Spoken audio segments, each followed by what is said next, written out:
Hey you guys, so I am here at Pine Creek Nursery with the Tomato Lady. I'm super excited. She is amazing. She's been growing in this area, oh gosh, for a really long time. So we're gonna do an interview with her, but first I'm gonna take you around her nursery here and just kind of show you some things. She has so many fun things. I'm really excited to show you. We'll do our shopping after our interview here. Cause you know me guys, I can't come to a nursery and then not bring home plants, right? So she has this whole table. You guys, you know that I like these orange pansies. Gonna have to have some. So they've got, look, the Black King pansies. I'll show you right here. Aren't those fabulous? So I don't know why our Black King pansies ended up being so much bigger, but still. Forget-me-nots. So this is all her herbs and stuff. Super fun. There's some orange mint in here. If you guys are local, you definitely want to come check it out. She has a whole bunch of different strawberries and perennials all here.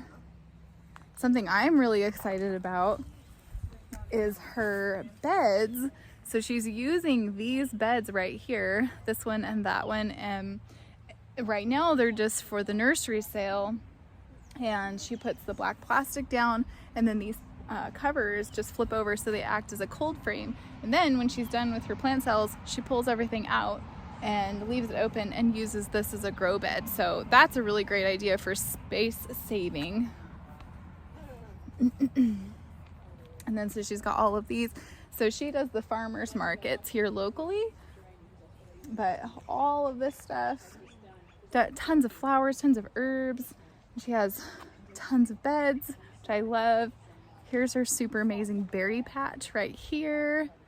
So she's got triple crown blackberries along this front row, and then different raspberries, and then she's got elderberries and strawberry in the back row. So these cold frames, she does the same things with her high tunnels here, is she has the pallets on them and fills them full of everything for the farmer's market, and then she pulls everything out and grows underneath it. So it's amazing, she uses her space really well. I really love that.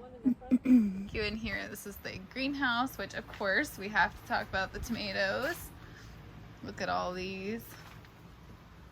These are beautiful. Tons and tons of varieties. So I'm gonna put their website down in the description box for you guys if you're interested.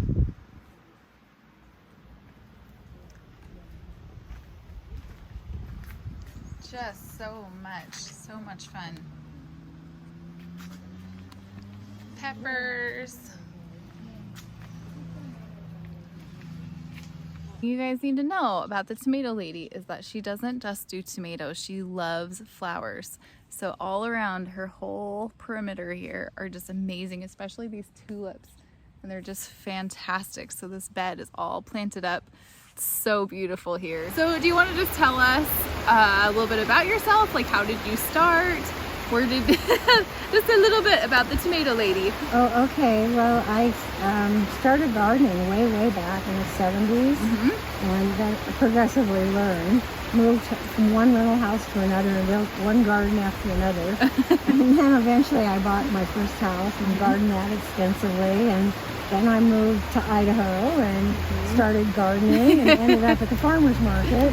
That was 28 years ago. Okay. And then so I just increased over the years. In the old days, we didn't even have the internet. We had books. And I used to work for people in their yards. So I'd have my library, and I'd go home at the end of the day and look things up and learn all this, and that's how I learned it. I love it. That's awesome. So anyway, I just I was in Cougar Gulch for 10 years from about 92, and then I moved to the place in Hayden. Okay. And that somewhere along in there, somebody said, and I sold plants too, and did the market. I was in Cougar Gulch, and then I was at the theater one time, and somebody said, "Oh, you're the Tomato Lady," and that's how I got that. But I'm not Idaho Tomato Lady because there's another one. Oh yes. In Spokane. Oh, okay. And she was just here, just a little bit before me, so she grabbed the name. Gotcha. So I'm just the Idaho. The Idaho Tomato Lady. I love that. That's anyway, great. so I just learn, and I do, and I think I really just love producing plants, and I love the people. Yeah. I love seeing all my customers, and I love it when they come and say, "Oh, your plants really grow well." That's And they great. do day after day after day, and it makes me feel so good. That's awesome. I love that. And I know, like, as a gardener myself and being in the area, I hear your name probably more than any other, like, farmer's market booth. People are like, oh, have you met the Tomato Lady? Yeah. And I love that. I think you've definitely built a good name for yourself. Yeah, And, it was a really cool branding thing that really helped a lot. I think And of that's course, great. out here on Pine Creek Nursery, because it's Right. Pine Creek. Sure. Yeah. I love that. What would you say your biggest challenges are growing, especially in our climate? What's the weather going to be tomorrow? You know, people ask me, when do I plant? I go, well, tell me what the weather's going to do tomorrow, and I'll tell you when to plant. So, you know, I used to live in Zone 7, and things were so easy and predictable. Yes. But now, Idaho, you know, it's just the weather and what's going to happen, and but you learn and you adjust, and you know, I think that's the biggest challenge. Definitely. Yeah, I would agree. I think that's And also just not having enough time right. to do a nursery business, and in the Yes. spring when you want to be out taking care of your yard and your garden, having literally zero energy or time to do it. Yeah, I definitely. mean, your priorities are, do you eat and sleep, or do you eat your garden? And when you're at 75, like I am, it's fairly important to eat and sleep every day. Absolutely. I agree. The challenge of you're just a crazy plant lady at heart like me. I am. So I've just been doing it longer. Yes, right. There you go. I told my mom that my yard will look like this. It's getting close already, so Good. I think it'll be wonderful. Well, I just learned to start with the basics. Do you have a favorite gardening book that you still use or that you started out with? It's ironic. All my gardening books have been in a box that was lost for 5 years. Oh, no. In my garage. Yep. Under stuff, and Roger came and helped me sort it out. And so I have 3 boxes of books in my house, and 2 I pulled out. One of them is Parks Starting Right with Seeds. Right. But I actually use the internet. Yeah. It's a really great resource. Yeah. And the first gardening book I ever had was a book called How to Grow More Vegetables, and then it goes on and on about in less space and where was that possible. And I actually looked it up on the internet today, and they're on edition number 9. This is a biointensive farming. Okay. But I learned about raised beds, the French intensive method from him, and I still plant that way. Yeah, And how to definitely. water properly. There's some really good stuff in there. That's great. Yeah, that's really good. I'll put a link down in the description box for you guys to that book. The new one is got even more. It's To the about new one, planting yeah. berries and all kinds of things. I was Yeah. thinking about buying it. That's great. It's only Yeah. $20 in paper. Yep, that's awesome. Yeah. Yeah, I like the internet, but sometimes it's nice to have a book on the shelf you know you can go to if your internet's not working or something along those lines. Well, this Starting Right with Seeds, I don't even know if it's still in print. I had it Right. way, way back. And I actually have never had good luck with lettuce for years. And I looked it up this year. It's a surface zone, and I didn't even know that. Gotcha. And now you saw the beautiful Yeah, lettuce. yeah, in the it's paper. amazing. It just pops right up when you do it, right? That's awesome. I think that's probably one of the things I get asked the most is why didn't my seeds come up? Like, well, how deep did you plant them? And a lot of What was the people, they temperature? vary. Yep, exactly. Just How had much them in did you there. water? What did you use to start them in? Exactly. Yep. So since you are the tomato lady, we have to ask some questions about the tomatoes. So what is your favorite tomato variety to grow or to eat or in general? Well, that's a hard question because there's so many. There are so many, yeah. I don't eat a ton of tomatoes Okay. actually, because I'm kind of a little bit sensitive to them. But I love them, and I eat them especially off the vine. So I love the cherry tomatoes Okay. when I'm picking them for the farmer's Yes. market. I grow about 6 or 8 different colors. Okay. So a really good ripe sun sugar or sun gold will grab my attention. Yes. And there's one called Sweet Treats that's just pink and really delicious. A really sweet one. And then for the red, I think red slicers don't turn me on that much, but some of them actually have really good flavor. And then I grow one called Kootenai that it's a little tomato. Okay. It's a real short plant, and it's just a rich flavor. It has that flavor. Great. You know, it's an Yeah. old-fashioned variety. Yeah. Yeah.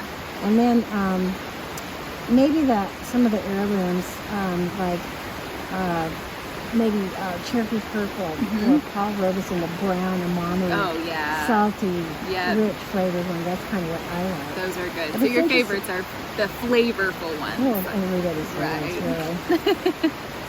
No, we grow some of both. We grow the ones that'll really produce, and we cook them down, and they have a lot of flavor, even in early growing. Right. It's a big seller here because it does well. Yeah, definitely. Yeah. So what do you have good luck getting your tomatoes to ripen, especially in this little area, or do you have tips for green tomatoes? Well, I use the high tunnel. Okay. And the ones that I might like, I usually plant a few outside in my beds just to see how they do. Yeah. And I would really put early tomatoes out there. That's your trick. It's about number of days. Right. You can't just go and buy a Roma. You need to buy a Roma that's 70 days. And the variety matters on tomatoes. Certainly. I didn't used to know that, but I've learned that over the years. So you watch your days and don't plan on eating very many if it's an 80-day tomato and you're able to cross as late as the 4th of July. Right. It's just not going to work. Definitely. So there's a lot of delicious, tasty, not sub-Arctic plenty, but really good tomatoes that are 60, 70 days. And then season extension. Yeah, it's everything. Certainly. Having some sort of greenhouse or high tunnel or both. Yeah. If you can afford it, both would be the right thing. Definitely. And so you can, and cold frames with hoops would help a lot. Getting your stuff out in May, finding varieties that are going to make it in our climate. And then green tomatoes, they're not hard to keep. You just have to pick them at the right time. Yep. That's what fried green tomatoes Absolutely. Even in the South. Definitely. Hello.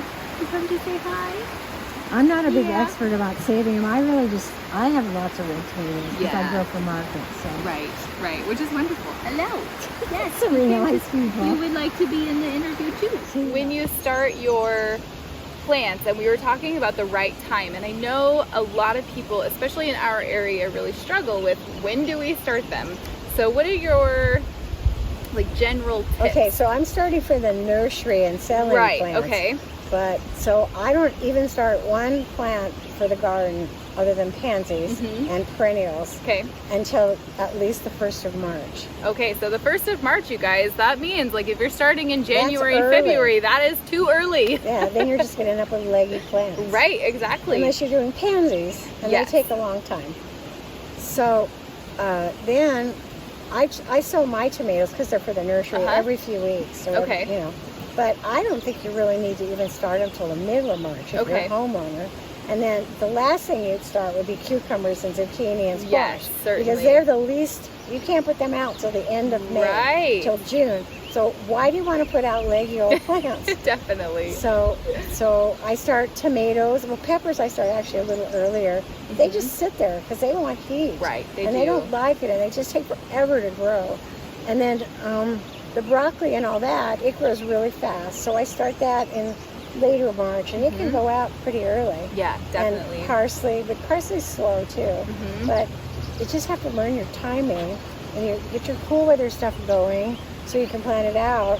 And your tomatoes, once they're out, they know it's summer and they grow fast. Right. You see people with tomatoes this long, it's just ridiculous. Right. You see my plants are. I work for short. Very short and sturdy. Really sturdy. Yep. And that's because, and you also, it's just almost impossible. I don't know how people do it without a greenhouse or that light. It's so hard to grow seedlings under one grow light. Definitely. If it grows outside and it's tropical, it's not going to be happy under even a grow light. Right, I agree. Yeah. Not for very long. As soon as my seedlings are starting to get strong, they go right out to the greenhouse, out of the lights. Yeah, and that's amazing.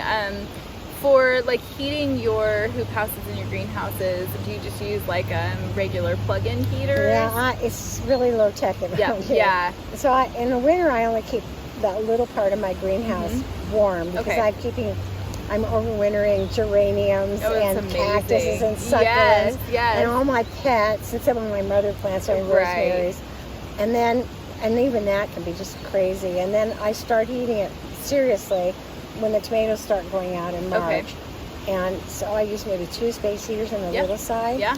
And I don't like to use space heaters in the big side, but this year I've had to because it was so cold. It was cold, yeah. Just to keep them from freezing. Yeah. And I normally don't heat the hoop house because we're just putting plants out there.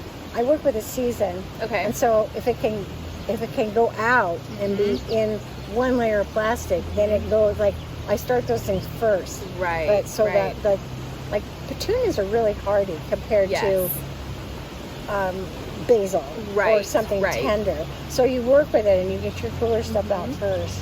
Definitely. So the only reason I have a heater in the back of my hoop house right now is because I just ended up with too many annuals that needed heat. Sure, gotcha.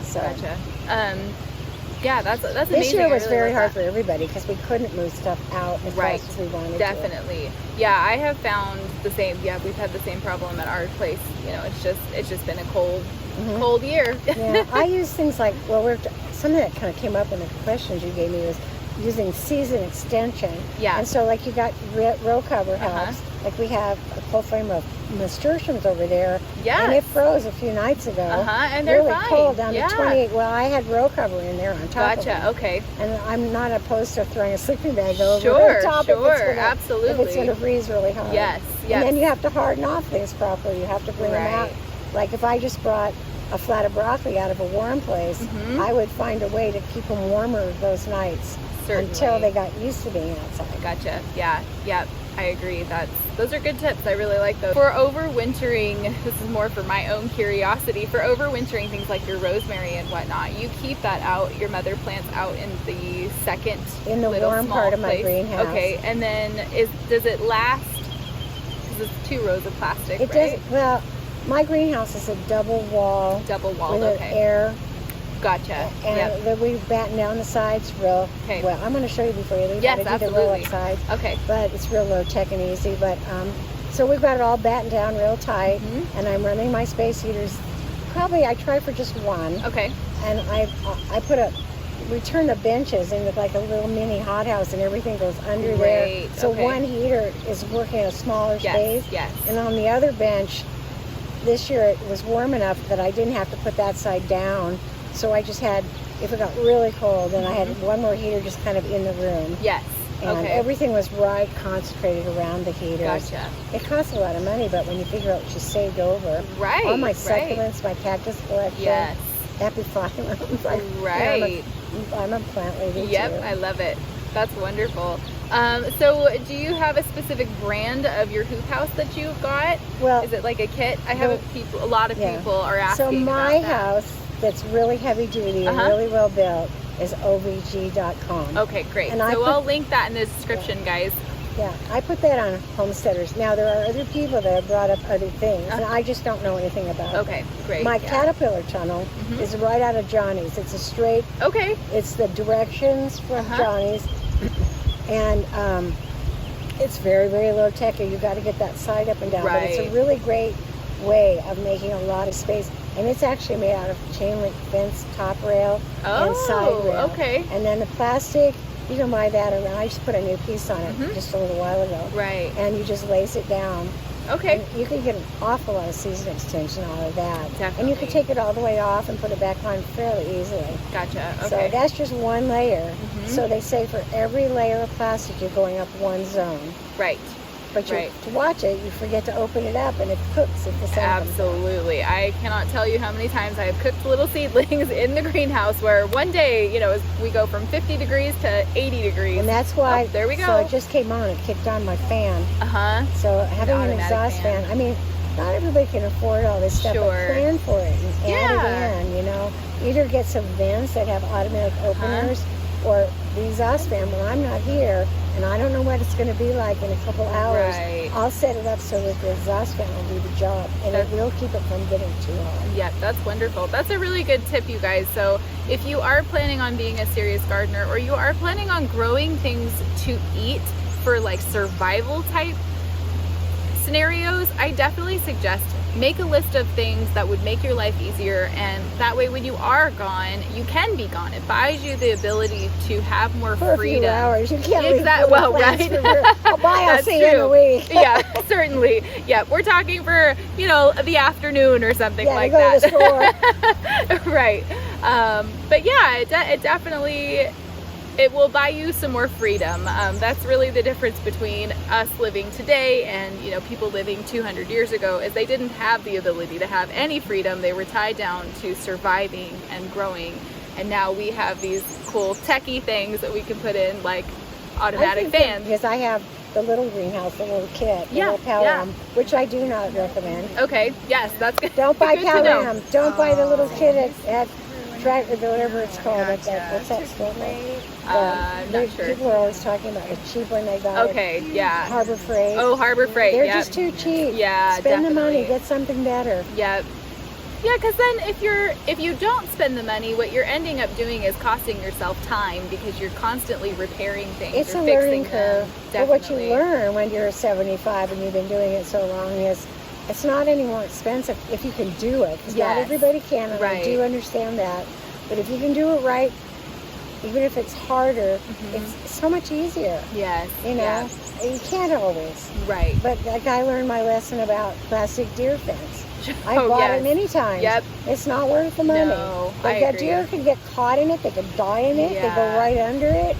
Definitely. There's times that it works, but not, you know, metal. But not everybody could do it. Not everybody can invest in what they need right off the bat. Right. And some people are off the grid, so they couldn't use an electric fan, but they could True. use an automatic vent. Yep. Yep, exactly. Yeah, there's definitely different options, and you know, people can look into what will work for you. And if you can only afford something that is free or cheaper now, make your getaway plan. Make your plan for being able to upgrade later on down the road. Yeah, I Get think your that's framing and then figure out your certainly. siding. You can start with plastic. You can staple it on the inside and outside, or batten it. Absolutely. And then you can move to corrugated fiberglass later. Yep, Which yep. I think twin wall polycarb would be about my favorite thing. Sure. About 8 or 10 mil. Right. If I had money and time to build another Absolutely. greenhouse. Well, let's go take a look at your fans and stuff, and we can. And I'll see show you some about the of those roll-up sides because Oh it's yeah, really easy. that would be awesome. Now in the winter, it's all wire locked down. Okay. That's so wire lock is this kind of channel with a little Oh, yep, wing okay. wire. Yep. And so in the winter we have channels and it goes all the way down, but then we put it on this for the summer. And so this is the, like you just, one person, I used to be able to do 96 That's feet by great. myself. Oh my goodness, that's And amazing. So I can just put it in this block. I hope you enjoyed our interview with the Idaho Tomato Lady. I highly recommend that you check out her booth at the local farmers market in Hayden, Idaho, and we will see you guys in a video again real soon.